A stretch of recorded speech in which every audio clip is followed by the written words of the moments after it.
It began with a knock. Just one knock on a door warped by decades of Appalachian rain. What opened wasn't just a doorway. It was a rupture in reality.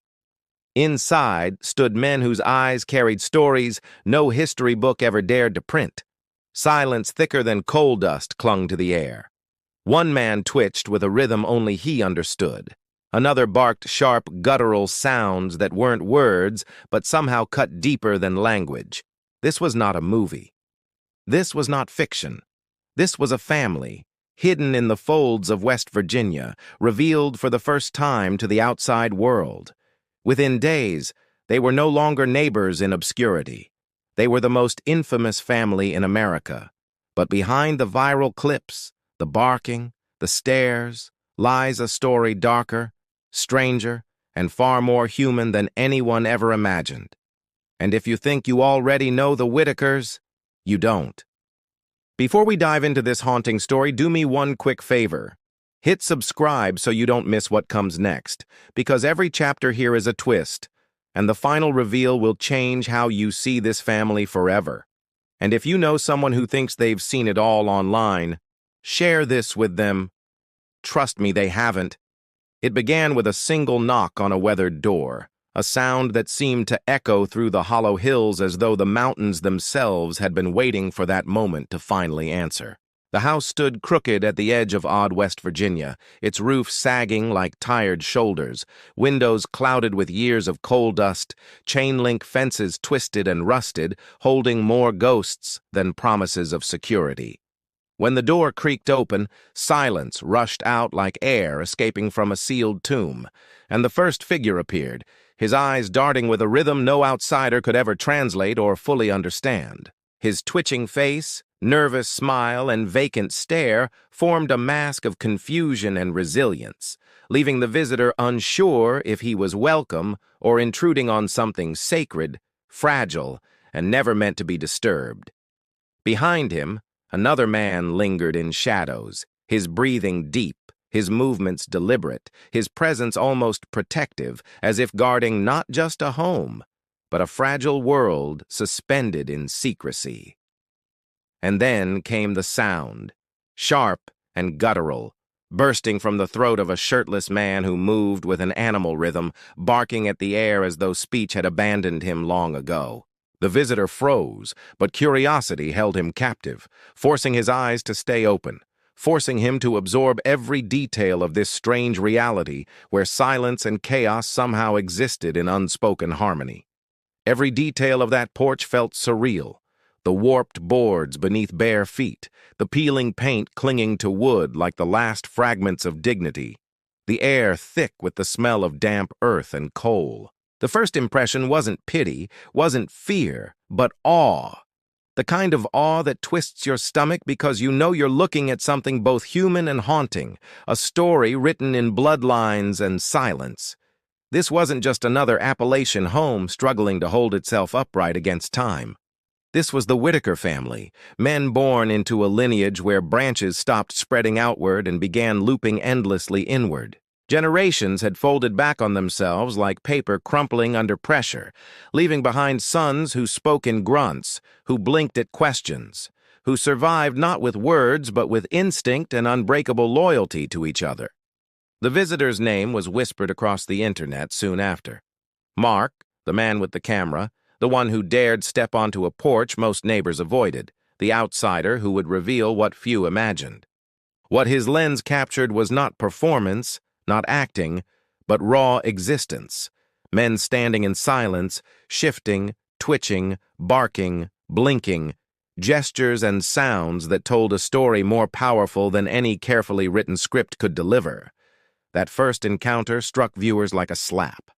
Some laughed nervously, others recoiled in disgust, but millions stayed glued to their screens, unable to look away from the Whitakers, the family America never thought it would see. The camera lingered on Ray, his darting eyes, his constant twitch, his nervous grin that came and went like static on an old television. A grin both endearing and unsettling, innocence tangled with something broken. The viewer didn't just see Timmy, they felt him. His sounds cut through polite silence, through social norms, through the fragile veil that separates civilization from raw, unfiltered existence, leaving everyone wondering what he saw in them. But what shocked the world even more wasn't how strange these men seemed. It was how unflinching they were. They didn't hide. They didn't perform. They simply existed, indifferent to the camera's probing gaze.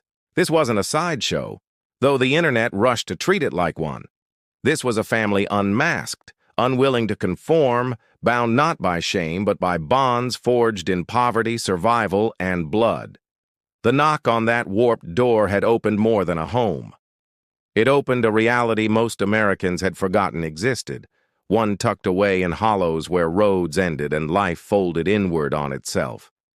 For decades, these men had been invisible, their existence whispered among neighbors, ignored by officials, and left to linger in isolation while the outside world moved forward without even glancing in their direction. The first video spread like wildfire, not because people understood it, but because they didn't. The Whitakers were a puzzle, a mystery, an uncomfortable truth about what happens when isolation becomes destiny. Every frame of footage pulled viewers deeper, forcing them to confront questions most didn't want answered. Was this family tragedy or resilience? Were they victims, or were they simply surviving on their own terms? When Timmy barked again, louder, more insistent, the camera didn't look away. And in that sound, raw and primal, the internet heard something unforgettable, a man stripped of language, but not of humanity. The image of him pacing the yard like a restless sentinel became burned into memory, a reminder that not all survival stories are clean, and not all human lives fit into categories we understand. Ray's nervous smile returned, eyes flickering like lanterns in a storm, searching for something just beyond the lens, something perhaps even he couldn't name. His silence said more than words ever could.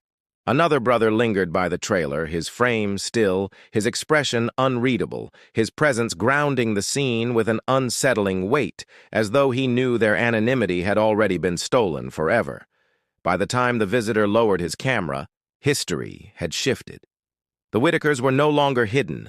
Their faces, their sounds, their silence, everything was about to be consumed, shared, judged, mocked, and pitied. Yet in that moment, standing on the porch of decay, what mattered most wasn't the internet's reaction. It was the unspoken truth vibrating in the air. This family had survived against impossible odds. Generations of poverty, isolation, and inward-turning bloodlines hadn't destroyed them. Instead, it created men who were still standing, still breathing, still fiercely tied to one another, no matter what the outside world would say. The visitor left that day shaken, but he wasn't finished. Something pulled him back again and again, as though the Whitaker home was a gravitational force, dragging him into its orbit with relentless intensity. Each return visit peeled back another layer of silence, revealing rhythms outsiders struggled to comprehend.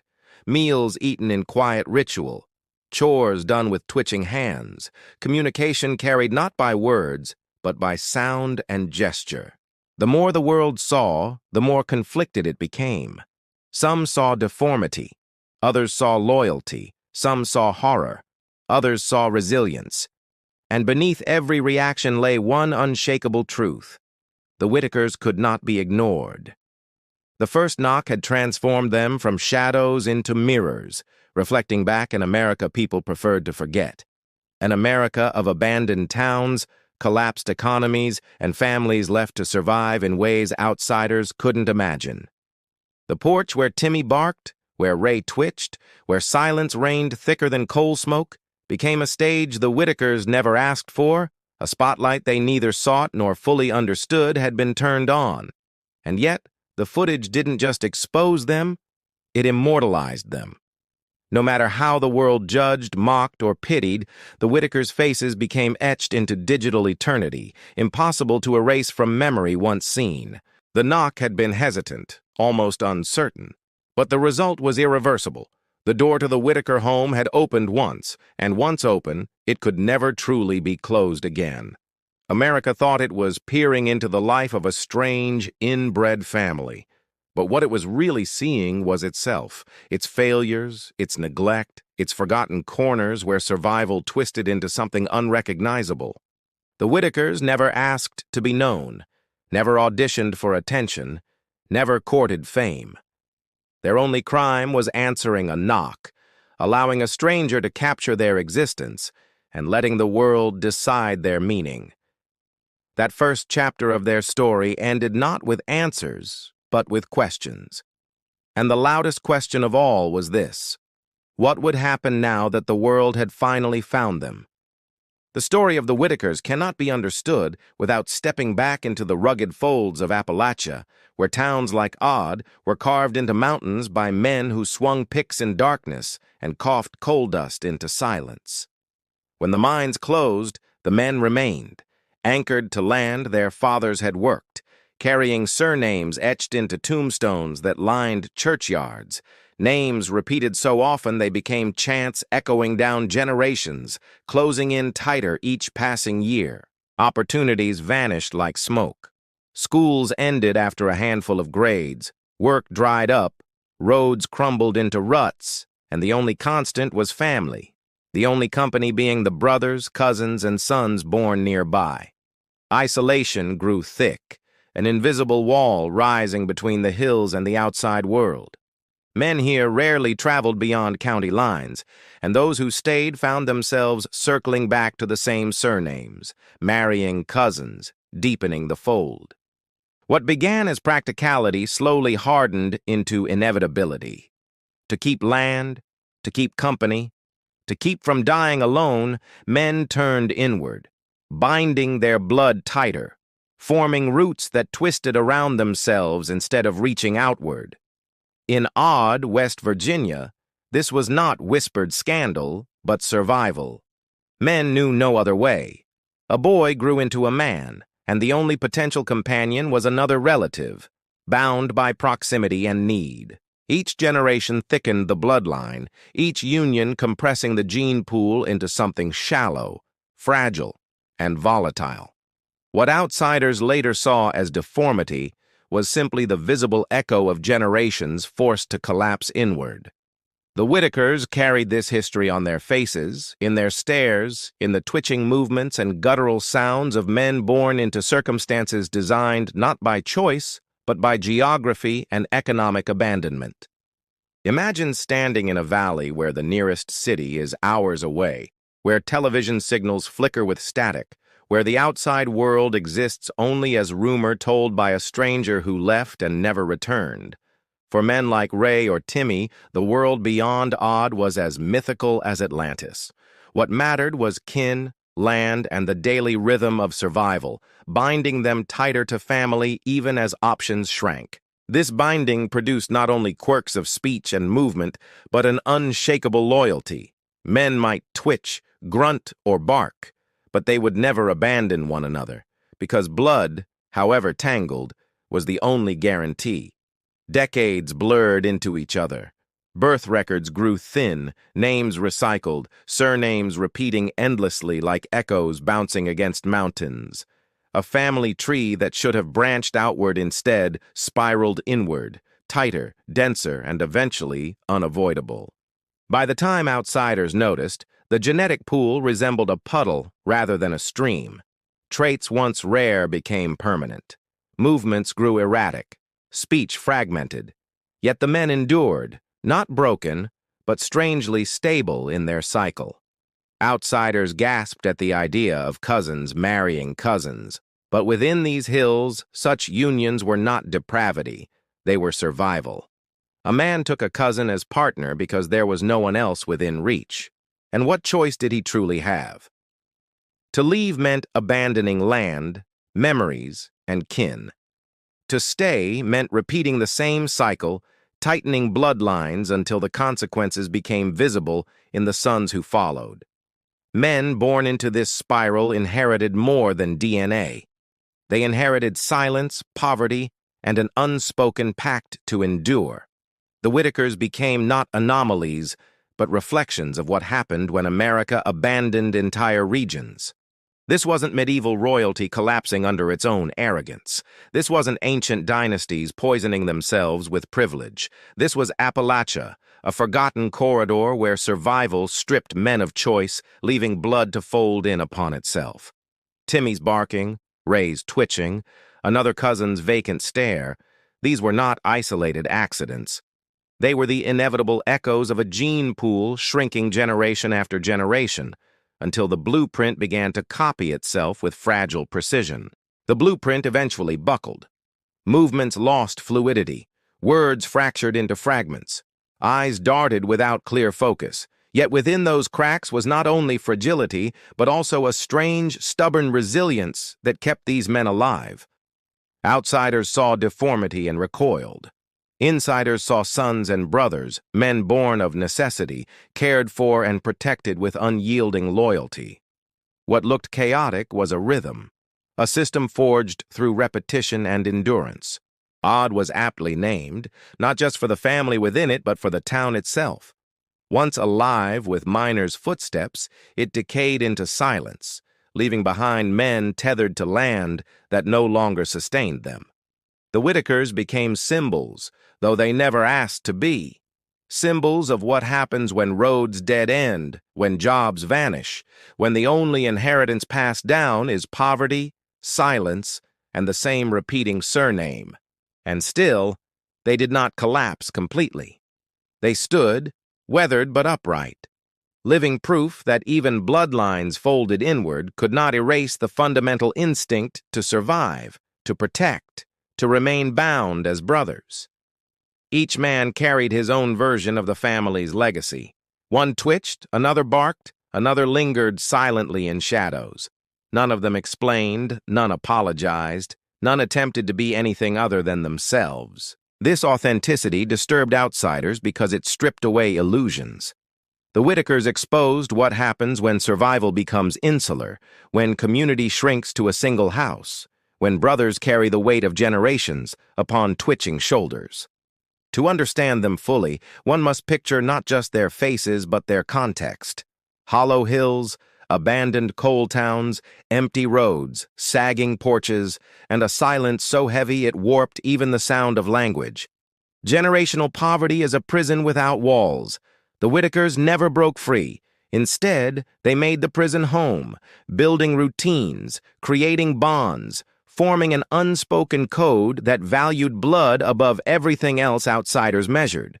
Critics labeled them grotesque, but the grotesque truth was not their existence. It was the system that abandoned them. Men in Washington forgot these mountains. Men in cities turned away. The Whitakers paid the price.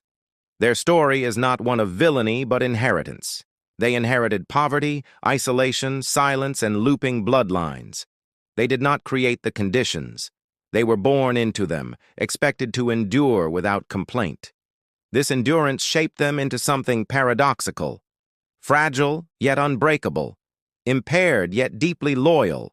Isolated, yet suddenly thrust into global awareness the moment a knock opened their door and a camera caught their silence. Generations folding inward had produced not only genetic echoes, but also a haunting mirror. When outsiders watched, they were not just gawking at odd men. They were staring into the consequences of abandonment. The Whitakers' bloodlines became both their curse and their proof of survival. They were not monsters. They were men shaped by history, by silence, by forgotten towns, carrying the burden of choices never offered. Odd remained unchanged while the world discovered them. The porch still sagged. The trailer still rusted. The hills still closed around them. Only now the bloodlines folded inward under the gaze of millions worldwide. And yet, despite all the judgment, the Whitakers remained defiantly themselves. Their eyes flicked, their sounds barked, their movements twitched, but their loyalty held firm, proof that even in collapse, bonds of blood endure. The history of the Whitakers is not just a story of inbreeding. It is a story of survival, of men adapting to the only reality given to them, clinging to kin when all else vanished. The bloodlines folded inward, not out of greed or corruption, but out of necessity, each generation circling tighter until the outside world finally noticed and recoiled, forgetting it was that same world which abandoned them. Every twitch, every grunt, every silence is a reminder that poverty leaves scars deeper than skin, and when survival loops inward long enough, families like the Whitakers are what remain, unpolished, raw, undeniably human. The Whitakers did not choose this fate, but they carried it, generation after generation, until the knock on their door turned their private spiral into public spectacle, leaving the world to wrestle with what it saw. Stepping beyond the threshold of the Whitaker home was like entering a different dimension where sound warped, language fractured, and time itself seemed to slow until every twitch and grunt carried the weight of generations. The house smelled of damp wood and dust, each creaking board a reminder that the structure had endured storms and years with the same stubborn persistence as the men who stood within its weary walls. Furniture sagged with age, patched together over decades, bearing scars of use but never abandonment. Every chair, every table, every cracked plate was held onto the same way the family held on to one another. On the floor, a faded rug absorbed footsteps, muting them until the silence pressed heavier than words. In that silence, the Whitaker men existed, each carrying his own rhythm, his own fractured form of expression. Ray's eyes darted from corner to corner, as though searching for something invisible only he could sense. His smile appeared and vanished, nervous but genuine, an involuntary reflex rooted in years of uncertain interaction. Another cousin sat silently, shoulders hunched, eyes fixed on nothing in particular, his breathing steady and deliberate. He said little, but his stillness spoke volumes, anchoring the room with an unspoken sense of gravity. Together, they formed an ecosystem built not on typical conversation, but on instinctive rhythms. Grunts replaced sentences, gestures substituted for paragraphs. Silence, thick and palpable, became the dominant language binding the brothers in unbreakable ways. When food was prepared, it was served without flourish, yet always shared. Plates slid across the table, hands reaching without words, each man accepting his portion with the quiet acknowledgement that survival meant cooperation. Meals were not chatter-filled events. They were rituals of endurance, the scrape of a fork, the grunt of satisfaction, the occasional nervous laugh from Ray. These small sounds were the heartbeat of the Whitaker household. Outsiders might mistake these rhythms for chaos, but within the house, everything had its order.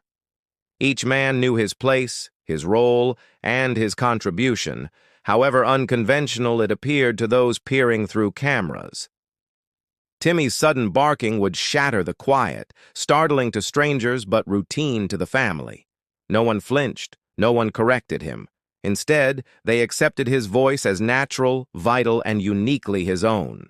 Ray often responded to Timmy not with words, but with glances, a flicker of recognition in his darting eyes, a twitch of his lips, a silent acknowledgement that connection does not always require language. The cousin in shadows might shuffle to adjust something on the table or fetch a tool, his actions minimal but deliberate. His silence, steady as stone, balanced the erratic energy of the others. The house's rhythm was not built on efficiency, but survival. Every gesture, however small, contributed to a fragile equilibrium where loyalty outweighed eloquence and instinct mattered more than explanation. Daylight filtered weakly through grimy windows, casting muted patterns on the walls. The outside world existed beyond those panes, but it seemed distant, irrelevant, like a dream too fragile to intrude upon their reality. Inside, the men occupied their own universe. Conversations were not linear, but fractured. A grunt here, a twitch there, a sudden bark, a laugh that faded as quickly as it came. Communication lived in fragments. This fragmented speech confused outsiders, but worked seamlessly within the family. They didn't need long explanations. They didn't need complete sentences. Each knew the other well enough that half expressions were enough to convey meaning. The silence between exchanges was not awkward. It was sacred. In that silence, decades of shared hardship echoed, the kind of understanding that never required articulation because survival had carved it deep into memory. When outsiders entered, they often misinterpreted. They saw disarray where there was structure. They saw incoherence where there was fluency. They missed the unspoken bonds woven through silence, gestures, and guttural expressions of connection. The Whitaker house became a classroom of a different kind, teaching that communication is not confined to words, that loyalty can be expressed in the tilt of a head or the twitch of a smile. Every object within those walls held a story. A cracked dish spoke of years endured. A patched chair carried the weight of countless meals. The house itself was as much a member as any man. Ray often perched on a worn couch, twitching, smiling, murmuring responses half-finished yet filled with sincerity. His presence radiated a nervous warmth, a reminder that broken language did not mean broken humanity. The silent cousin balanced them, grounding their eccentric rhythms with stillness. He rarely spoke, yet his quiet strength anchored the room like the beams holding the fragile house upright against storms. Together they formed a trinity of survival, one vocal in fragments, one vocal in barks, one silent yet steady. Each role essential, each rhythm critical, each man carrying the family's legacy of endurance. Visitors often felt disoriented, as though stepping into an alien world. But to the Whitakers, this was not strange. This was life. This was how men adapted when options collapsed and survival demanded loyalty. The air was heavy, but not hostile. It was the weight of years pressing down, of choices narrowed to none, of routines forged from necessity. Every twitch and grunt carried the gravity of history. Outsiders came searching for spectacle, yet what they found was raw authenticity. These men were not performing, they were existing. Their silence was not emptiness, but fullness, rich with unspoken layers outsiders failed to grasp. What seemed strange to others was home to them. The silence, the fractured speech, the guttural sounds, this was their music, their way of life, their code, passed down not by words, but by inheritance. Inside the Whitaker house, survival was not heroic or dramatic. It was steady, unflinching, and raw. Each day mirrored the last, each man fulfilling his role within a fragile balance outsiders could never replicate. As cameras lingered, they captured fragments of this rhythm, a bark echoing through silence, a nervous grin twitching into existence, a cousin shifting quietly in shadows. Together, these fragments painted a hauntingly complete picture. The world might laugh, recoil, or pity, but inside the house, none of that mattered. The men were themselves unapologetically unfiltered, surviving not for applause, but because survival was all they had ever known. Their silence became their shield, a barrier against judgment, a sanctuary where loyalty mattered more than comprehension. Within those walls, words were optional, but family was everything, a truth outsiders struggled to understand. The house may have leaned with age, but it stood just like the men inside, weathered, fragile, yet unbroken. Every crack in the wood mirrored cracks in their bloodline, yet both endured with defiance. In the end, the House of Silence revealed a paradox. The Whitakers spoke little, barked often, twitched nervously, and sat in shadows, yet their presence thundered louder than words, leaving outsiders stunned, shaken, and unwilling to look away.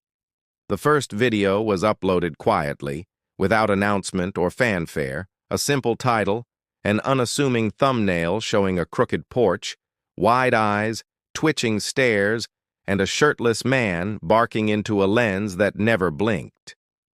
It spread like wildfire, devouring the internet within hours, shared not only because of shock but because of confusion, a collective disbelief that what viewers were seeing was real, unfiltered, and undeniably human. Ray blinked rapidly into the camera, his twitching grin half-formed yet magnetic, his nervous movements looping endlessly as if language had betrayed him, yet his presence demanded attention from millions who could not look away. Timmy barked in the background, his guttural cries cutting through silence like broken glass, startling, primal, unforgettable, each sound echoing through digital screens, forcing audiences to confront a form of communication stripped to its rawest core. Another cousin hovered in the shadows, expression unreadable, presence grounding, a silent reminder that this was not fiction, but reality. A reality most outsiders had never imagined could exist within the same borders as them. Millions of clicks piled up. Some viewers mocked, others pitied. Many stayed transfixed, trapped between revulsion and fascination, watching again and again, as though the Whitakers were both a mirror and a mystery. The comments flooded in, ranging from cruel jokes to heartfelt prayers. Some accused the video of fabrication, claiming no such family could exist, while others demanded removal, unable to reconcile spectacle with conscience. Yet the views kept climbing. Tens of millions soon watched Ray's twitching eyes, Timmy's barks, and the silent cousin's steady stillness. The world was no longer just peering. It was consuming, dissecting, and amplifying. Mark, the man with the camera, returned again, drawn by an invisible pull. Each visit revealed another fragment of silence, another twitch, another bark, another detail that deepened fascination rather than satisfying curiosity. The internet turned those fragments into content. Short clips were remixed into memes. Reaction videos exploded.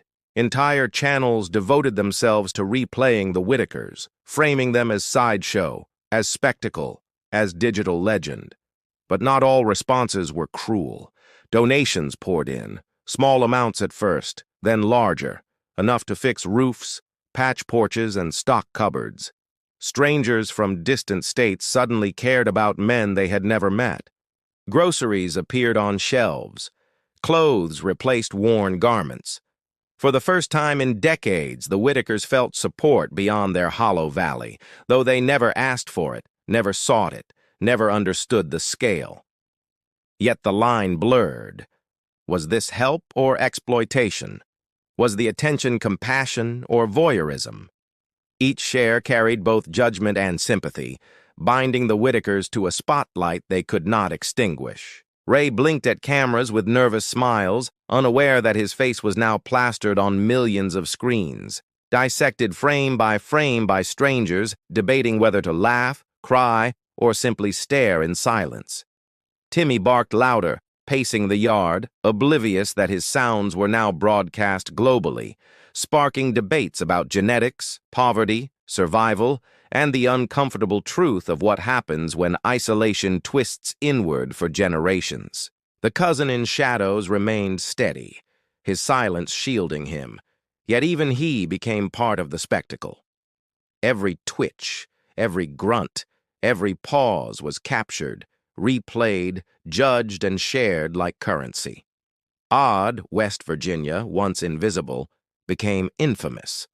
Its crooked houses and crumbling trailers appeared on news feeds worldwide, though none of the men inside had ever touched a computer, typed a comment, or streamed a video.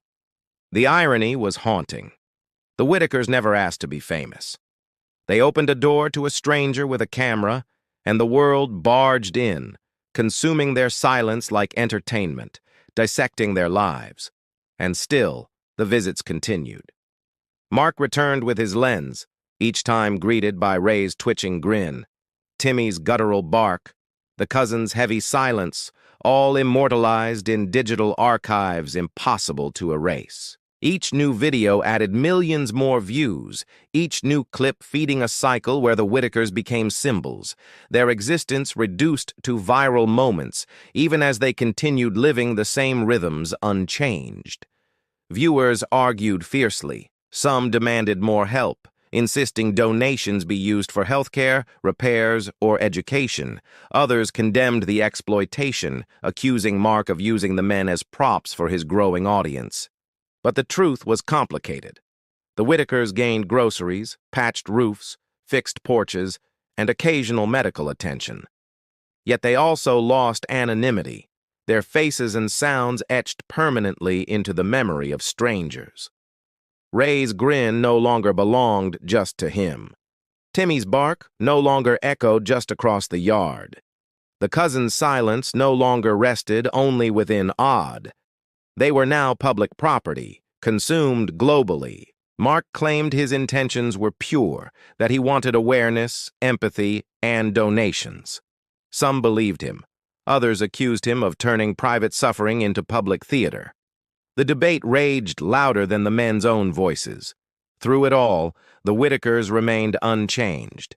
Inside their house, meals were eaten quietly, chores completed, barks shouted, twitches repeated. The rhythm of their survival continued, indifferent to the millions watching from afar. The outside world debated morality, but the Whitakers lived reality.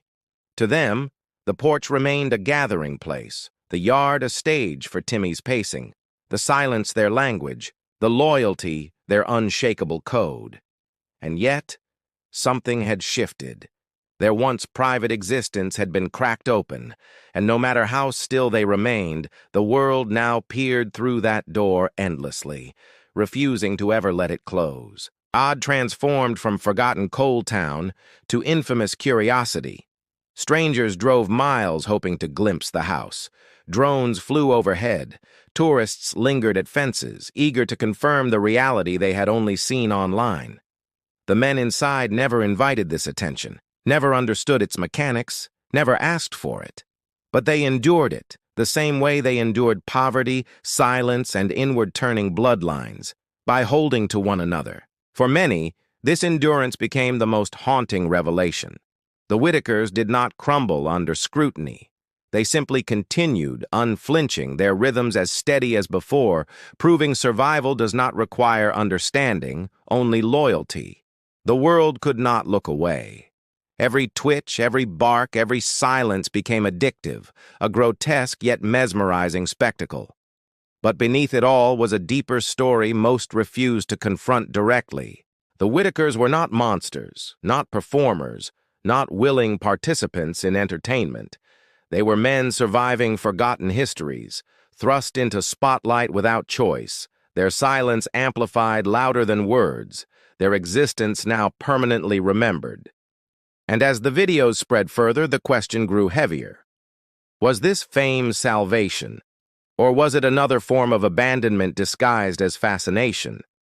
The answer remained as fractured as the family's own language.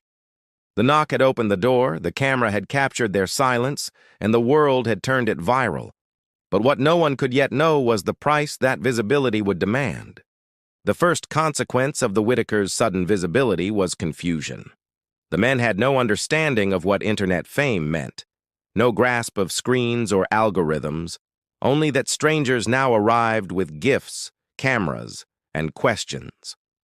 Groceries appeared at their doorstep, clothes replaced worn garments, and repairs were funded by donations from faraway states. Yet every gift carried a hidden weight, a reminder that the men had become symbols, not neighbors. Ray smiled nervously at new visitors, his twitching face now familiar to millions. He didn't know why strangers recognized him, why they asked for photographs, or why his image lived permanently beyond his control. Timmy barked with more intensity than ever, his guttural cries echoing across a yard, no longer private. To him, it was instinct, but to outsiders it became a viral soundtrack of fascination and pity. Another cousin stayed mostly in the shadows, unbothered by visitors, silent as stone. Yet even he was not spared, his stillness dissected online as thousands speculated about what his silence really meant. The price of being seen was subtle at first. It looked like generosity, but underneath, it was possession. The world now claimed pieces of the Whitakers, turning their private rhythms into public property forever. Mark's camera returned often, capturing more twitching smiles, more barks, more silence. Each new video added millions of views, but with each upload, the Whitakers' control over their own image shrank until none remained. The house repairs helped, but they also drew attention. A patched roof became proof of donations, a fixed porch became content, and groceries on shelves became evidence of outsiders inserting themselves into private survival. Ray accepted gifts with hesitant gratitude, his grin nervous, his hands fidgeting. He could not grasp the weight of transactions happening beyond his sight, where every image of him generated revenue he never touched. Timmy, pacing shirtless across the yard, never asked for help, nor understood the scope of his reach. To him, the barking was simply expression, but to millions, it was entertainment or tragedy. The cousin in shadows remained steady, rarely moving, yet even his stillness became commodified.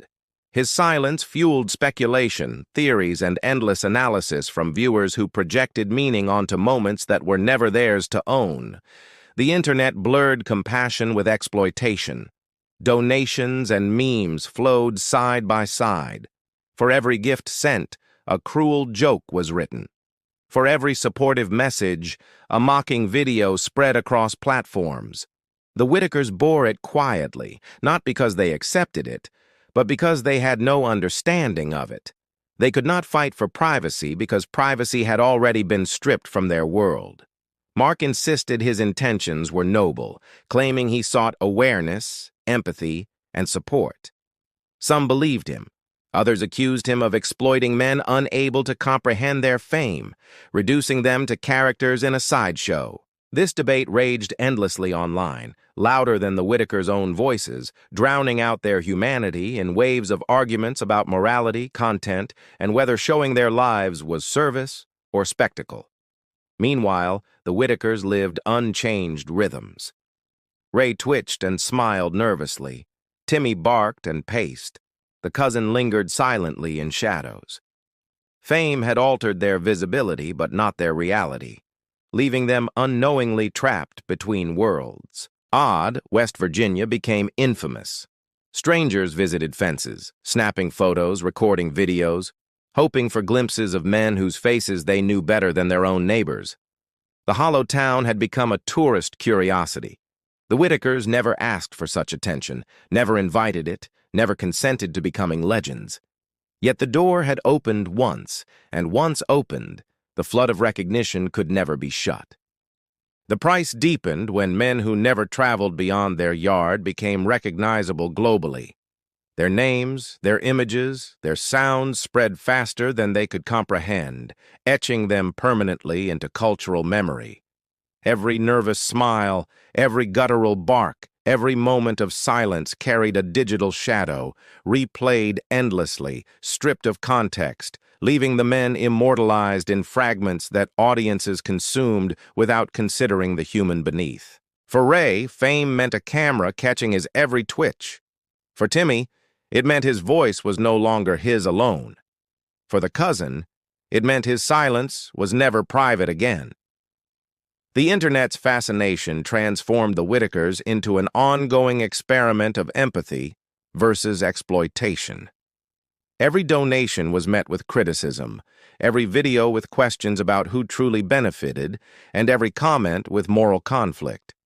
The men themselves, however, continued with unshaken loyalty to one another. They never abandoned their rhythms, never chased the fame thrust upon them, never sought approval from strangers debating their lives from afar. What outsiders called tragedy, the Whitakers called life. What outsiders called spectacle, the Whitakers called routine. Their reality was not performance, but existence, stripped raw, unvarnished, and permanent in ways no editing could undo. The price became clearest when their anonymity was gone forever. They could no longer exist as forgotten men in Odd. They had become the most infamous family in America, remembered whether they wanted it or not. This permanence carried both blessing and curse. Donations repaired structures and filled cupboards, but fame carved away privacy, replacing obscurity with endless exposure, leaving the Whitakers as case study, curiosity, and symbol. The men never spoke of this burden, perhaps because they could not articulate it, perhaps because they did not understand it, or perhaps because silence was their shield, their last refuge against judgment. Ray's grin, Timmy's bark, and the cousin's stillness had been consumed too many times to reclaim. Their very identities became public, their humanity debated endlessly by strangers who never set foot in Odd. Yet through all of it, the Whitakers endured. They did not collapse under the weight of attention.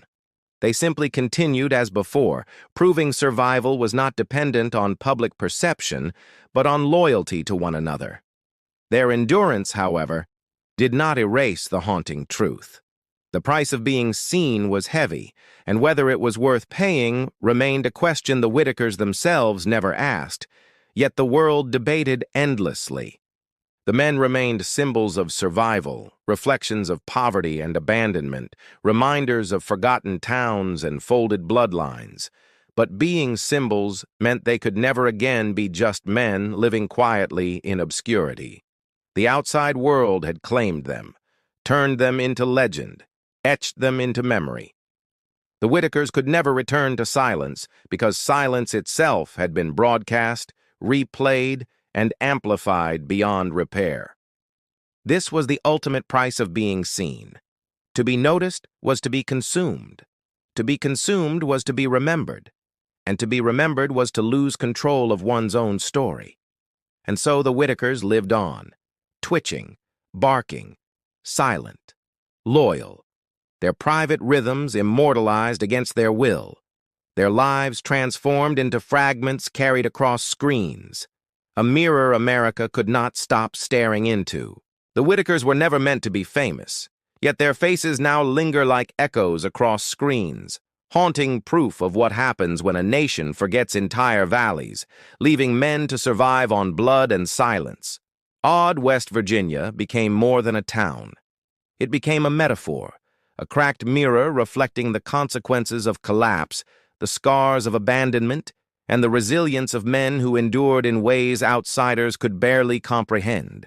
Ray's nervous grin twitching endlessly is etched into memory as a symbol of fragility and strength colliding, a smile that was never staged but born from instinctive attempts to connect despite fractured communication.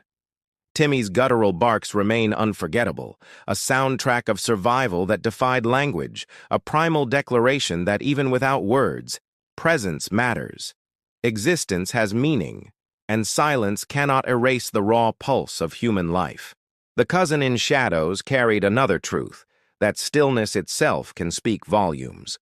His silence was not emptiness, but density, an anchor that balanced the chaos, grounding the family against forces threatening to consume them. Together, these men became a mirror America could not ignore, reflecting not just the strangeness of inbred bloodlines, but the deeper reality of what happens when poverty, isolation, and neglect stretch across generations unchecked. Critics mocked their twitching faces, their guttural sounds, their silences. Yet what they failed to see was themselves reflected back, the failure of progress, the betrayal of promises, the forgotten corners of a nation. The Whitakers did not choose obscurity, nor did they choose fame. They simply endured. Their survival became indictment and inspiration, forcing outsiders to confront uncomfortable questions about neglect, exploitation, and the true meaning of humanity. Odd's cracked houses and sagging porches tell the same story as the men inside. Structures lean, wood warps, yet both stand despite storms. Poverty shaped them, but poverty never fully broke their endurance. America prides itself on opportunity, yet the Whitakers reveal the opposite. What happens when opportunity is stripped away until only survival remains, until generations fold inward and silence becomes both prison and shield? The knock on their door was more than a moment. It was a rupture in illusion, a reminder that behind every forgotten town lies a story unseen, a family invisible, a truth left unspoken. Millions watched, millions judged, millions donated, but few truly understood. To understand the Whitakers is to confront abandonment itself, to recognize that their condition was not chosen but inherited, crafted by geography and poverty combined. Ray's twitching grin was not comedy. Timmy's barking was not entertainment. The cousin's silence was not void. Each expression was evidence, testimony written in movements and sounds, declaring survival even when language collapsed. The family tree that folded inward was not a moral failure, but a social failure. Men married cousins not from corruption but necessity, trapped by mountains, forgotten by policymakers, left to endure isolation endlessly. The Whitakers became a mirror no one wanted to look into, yet everyone could not resist. They revealed the cracks in America's story, the hidden costs of neglecting entire regions until they became caricatures. Mark's lens captured reality without varnish. Whether his motives were noble or exploitative no longer mattered. The footage exists, unalterable, permanently etched into cultural memory, ensuring the Whitakers will never again return to silence. This permanence is both tragedy and justice. Tragedy because privacy was stolen. Justice because their existence forced recognition of forgotten men, compelling a nation to see what it preferred to ignore. Odd, West Virginia, will forever be tied to their names. The hills, the porches, the cracked windows, and the silence are now symbols, haunting reminders of poverty's persistence and the resilience of those abandoned. Yet within that haunting lies admiration. The Whitakers did not crumble when exposed. They endured, twitching, barking, and sitting silently, embodying a loyalty to each other that proved stronger than ridicule, judgment, or exploitation. For Ray, survival meant smiling nervously into a lens he didn't understand, trying to connect. For Timmy, survival meant barking his truth into silence. For the cousin, survival meant anchoring the family through stillness. Each man's role was essential, together forming a fractured harmony outsiders misread as chaos. But within that harmony lived the very essence of survival, a rhythm forged from decades of hardship and blood.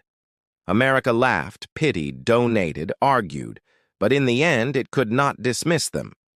The Whitakers are unforgettable because they are undeniable, a family that exposes truths most would rather bury than confront.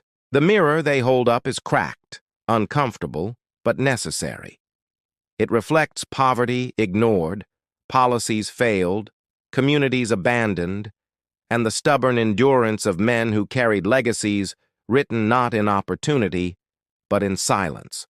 Odd is not just a location, but a warning, proof that neglect multiplies until survival itself becomes spectacle, until forgotten families are rediscovered not through compassion, but through voyeurism, judgment, and disbelief. The Whitakers remain men, not symbols, though the world insists otherwise. They live their rhythms still, eating meals in silence, twitching, barking, breathing, enduring, existing far beyond the memes and comments that attempt to define them. Their house stands patched but fragile, a metaphor for their lives. Repairs cover cracks, but history cannot be erased. The bloodlines folded inward remain, scars carried forward as reminders of centuries of neglect.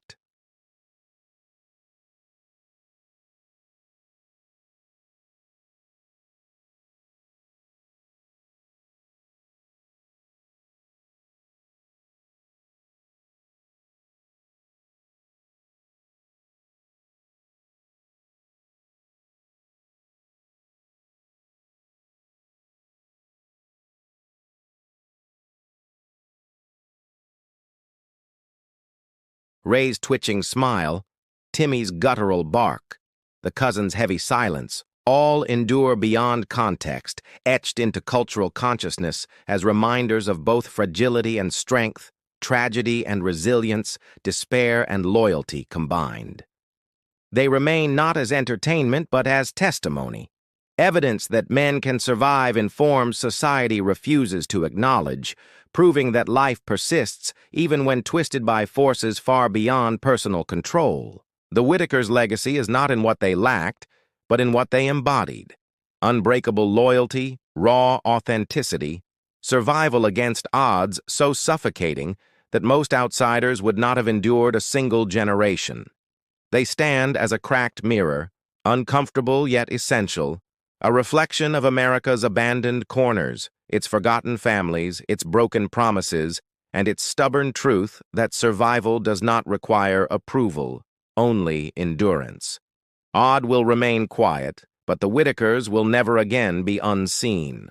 Their silence has been broadcast, their movements immortalized, their existence transformed into a story larger than themselves, a story America cannot unhear. The mirror lingers, reflecting back poverty, loyalty, survival, and neglect.